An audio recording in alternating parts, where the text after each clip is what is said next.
इस देश का मिडिल क्लास कमर तोड़ मेहनत करता है, लेकिन इस मेहनत के बावजूद मिडिल क्लास गरीब हो रहा है, अमीर नहीं हो रहा। जितने डेटा का पैसा हमसे लिया जाता है उतना डेटा हमें यूज करने दिया जाए, वो एक्सपायर ना हो। ये हमारे मेहनत के पैसे से खरीदा गया डेटा है। Sir, I demand in this August House to make paternity leave a legal right in India. Sir third मेरा प्रपोजल है no bank charges for not maintaining minimum account balance. खाने में खतरनाक मिलावट का मुद्दा, फूड अडल्ट्रेशन का। सर आज मैं प्री पेड प्लान के जो मोबाइल यूजर्स हैं उनकी ओर से दो समस्याएं उठाना चाहता हूं। सर पहली समस्या है कि रिचार्ज खत्म होने के बाद आउटगोइंग के साथ साथ इनकमिंग कॉल का भी बंद होना। दूसरी समस्या जो टेलीकॉम ऑपरेटर का 28 दिन का मंथली रिचार्ज। इस जीवन में दो ही चीजें निश्चित हैं, डेथ यानी कि मृत्यु, और दूसरा है टैक्स। 1 केजी अगर एक्सेस बैगेज हो जाए तो फ्लाइट आपसे हजारों रुपए का किराया वसूलती है, लेकिन कई घंटों के डिले के लिए क्या फ्लाइट हमें कॉम्पनसेट करती है? इंडियन पेपर लीक हमने देखा, देश भर में देखा कि कैसे पेपर लीक हुए, क्या उसमें माफियाओं का राज रहा और कैसे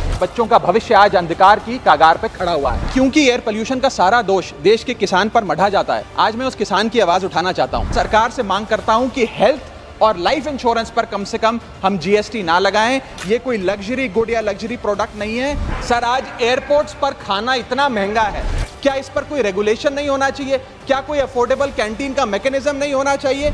सर मैं बात कर रहा हूं जोमेटो और स्विगी के डिलीवरी बॉयज की। सर आज मैं इनका दर्द सदन में रखना चाहता हूं, और ये 10 मिनट की डिलीवरी का जो जुल्म है इसे समाप्त करना चाहिए। कहीं कैशलेस इलाज अचानक मना कर दिया जाता है, महीनों तक फाइल लटकाई जाती है, रीइंबर्समेंट नहीं मिलता।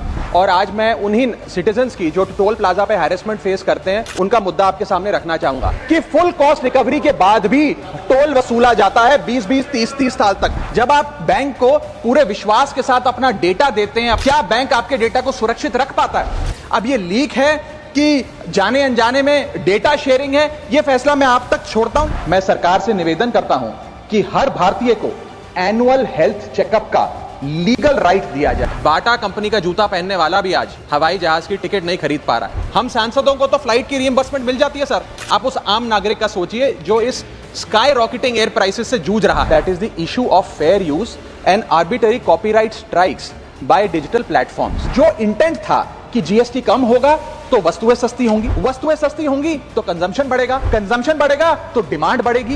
ये हुआ नहीं, और ये इसलिए नहीं हुआ सर क्योंकि प्राइवेट कंपनियों ने इस मुनाफे को जनता को नहीं सौंपा।